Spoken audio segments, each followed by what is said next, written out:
një gru, kur shkon me apliku për vend punës, kemi raste kur ju kërkohet testi shtatzanis ose pytet për qysh i ki planifikimet familjare. Për posa saj, është edhe një problem shumë e madh se kjo. Është e vërtet që gratë paguhen më pak, mirë po.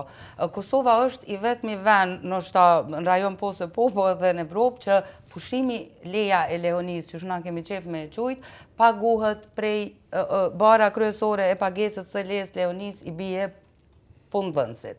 Do të thot, një gru, kur shkon me apliku për vend punës, kemi raste kur ju kërkohet testi shtatzanis ose pytet për qysh i ki planifikimet familjare.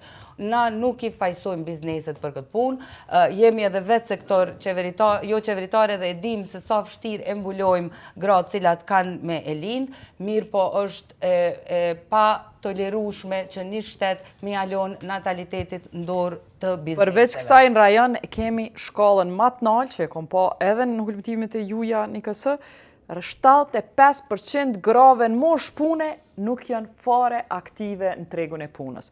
Shkolla më e lartë në rajon e grave të papuna. Ndërsa nëse sheti analizon me shkallë të shkollimit, atëherë është 3-1. 3 gratë janë më të shkolluar se burrat. Mirë po, kur vjen puna me punu, tash tuhen leja. A banon e me quj që jemi këtu kriju anviset shkollume? Po, patjetër. Anviset shkollume. Me kry shkollë më shumë se burrat, me nejtën shpe. Se nuk ka, ajo, për shembull, nëse hin me punu me një punë, tash 350 me një pagë minimale, ajo nuk ka qerdhe, kryesisht. Transporti është tjetër. Ngacmimet seksuale në 3-4 raportet tona të fundit del mbi 30%. Edhe gratë në sektorin privat pranojnë me punu vetëm te ata punëdhënës që i njohin ose familjarët e tyre i njohin.